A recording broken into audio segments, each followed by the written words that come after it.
Now, unfortunately, there is more fallout from the disgraceful scenes in the capital on Sunday. I've got to say, I can't believe this. It's been reported this morning that families of the England stars had their seats taken by yobs for the Euro 2020 final and were victims of attempted ticket thefts at pick-up points, with one player's loved ones caught in a scary crush after fans broke into Wembley, Woodsy. So fans threatened, abused and refused to move from their seats in the family section inside the stadium. Britain and Ireland are rumoured to want to submit a bid to host the 2030 World Cup. The Times chief football writer Henry Winter told talkSPORT Breakfast this morning that the chances of that happening are now incredibly unlikely.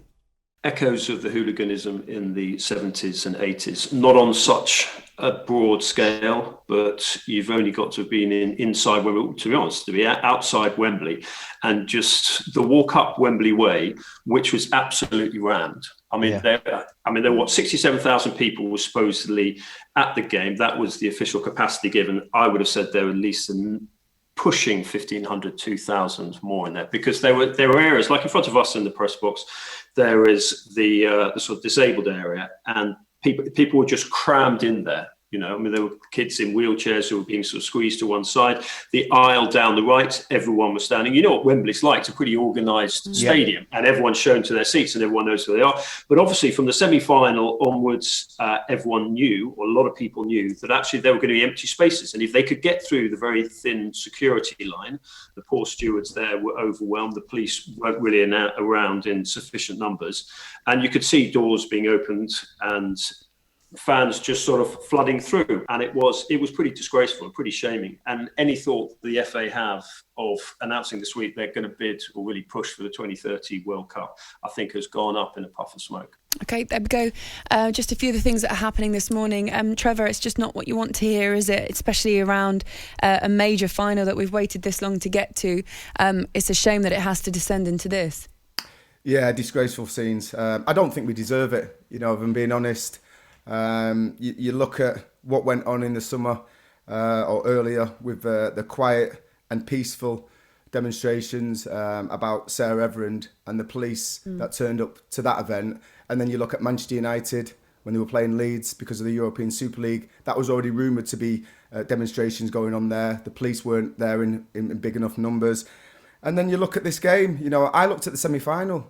There wasn't an empty seat in Wembley. So there was supposed to be 65,000 at the semi-final. There was way more. So this isn't a surprise. This happened on Wednesday, 3 or 4 days before. So why wasn't this looked at, and why weren't the police there in force? Because you can't expect, I'm not being disrespectful, but a steward who might be on £10 or £12 an hour to be able to deal with this kind of lunacy, because it's absolutely crazy. For me, UEFA have got big answers to give, and also I would say the people that are organising Wembley Stadium, which I don't think the FA look after Wembley when it's a European the Euros 2020. So I think it's down to UEFA and obviously the authorities. I think Trev's spot on, man. You look at the stewards, and a lot of them are just doing it for a little bit of cash, whether some of them are younger and some of them are older. And their job is to direct people effectively and, keep people safe. That's their job. It's not in their remit to stop rampaging 50, 60, 70 fans full of drink, trying to break into the stadium. That's not their gig. So I've got nothing but the utmost sympathy for these guys and girls. But I'm a little bit surprised there wasn't a greater police presence. Like I said before, the police intelligence now with the guys they've got on the ground, I just think they must have had a rough idea that something like this was going to get planned or was in the planning, It's not even that, Ali. It happened on Wednesday in the semi-final. Yeah. So, there was people that I've looked at different people's Twitter feed who was there on Wednesday, and they said they couldn't sit in their seats there. There was people in the concourses and people had got in without tickets. So, we've got a pandemic still going on and we've got restrictions in place.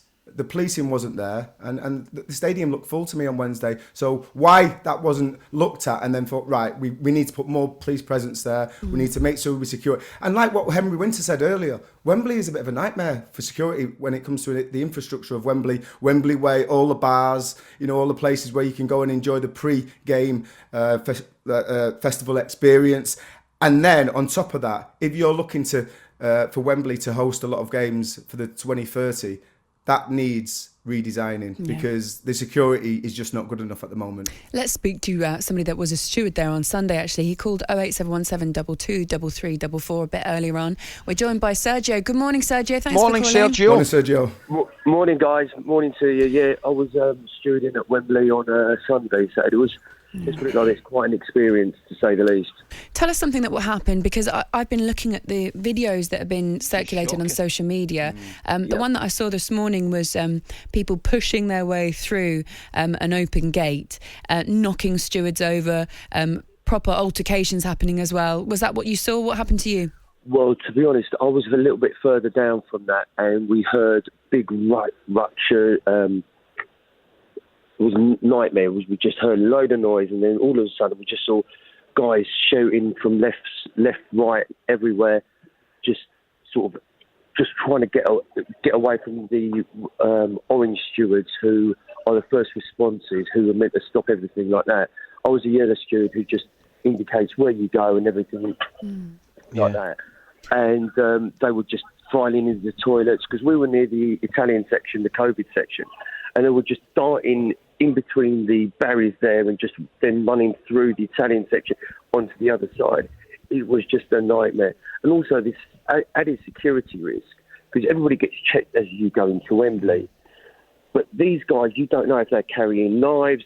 Yep. It's an added security matter. There could have been stabbings, everything. I was in the Italian section from guys that were over here, and they were really felt very unsafe from what was going on. They were just petrified as well. Sergio, can I ask you, mate? You must have. At what point could you feel it? Because you know that way sometimes you're at events, or not even events, but you can just sniff. You can feel it. You can sense it. There's something not right. There's an animosity. There's just not a good feeling. At what point could you feel that? Was it really early on in the evening, mate? Well, I felt it. I got to Wembley at 1 o'clock in the afternoon, because we all the stewards have to be there early, and there was just drink. There was more beer cans being thrown around there than tennis balls at Wimbledon, should I say. It was just an absolute nightmare, and you could feel the animosity, the tension just building in the air there. And then as we got in, obviously there was no one around, so we felt safe. But as soon as people started coming in, you just felt that it just wasn't right. The whole atmosphere was not safe. There was no police. There was more police at this Germany game in the base than there were on Sunday. And even people were asking, where's the police? Where's the police? Why isn't there no police? You could just feel the tension in the air the longer the game went on. Sergio, I had a few friends go. Managed to get some tickets for some friends. I was told that Raheem Sterling's family were having to be helped by stewards because they were struggling to get access to Wembley. There was no COVID checks. Nobody that I invited had any COVID checks. And also their bags weren't checked before they entered. Is this because we were undermanned, we didn't have the staff? And did you actually feel for your own safety? Did you feel threatened for your own safety? I've got to be honest. To do with Raheem, I can't comment because I don't know. But there should be bag checks. But for my own personal safety, yeah, of course you do. You just don't know. These people are going to rush you just to get in, which they were doing.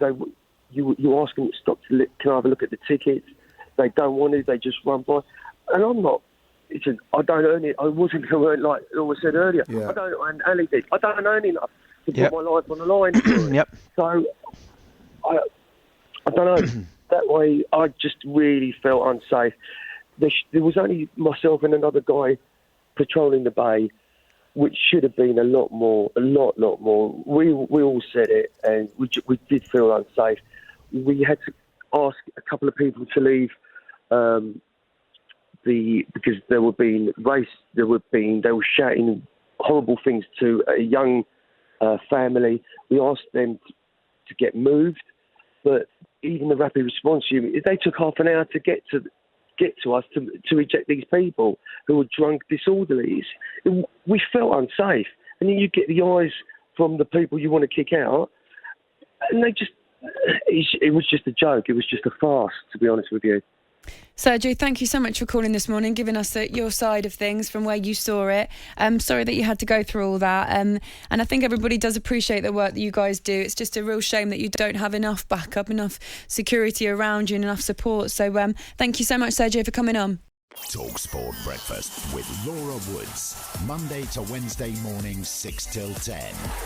On AM, on DAB, via the talkSPORT app and on your smart speaker. talkSPORT.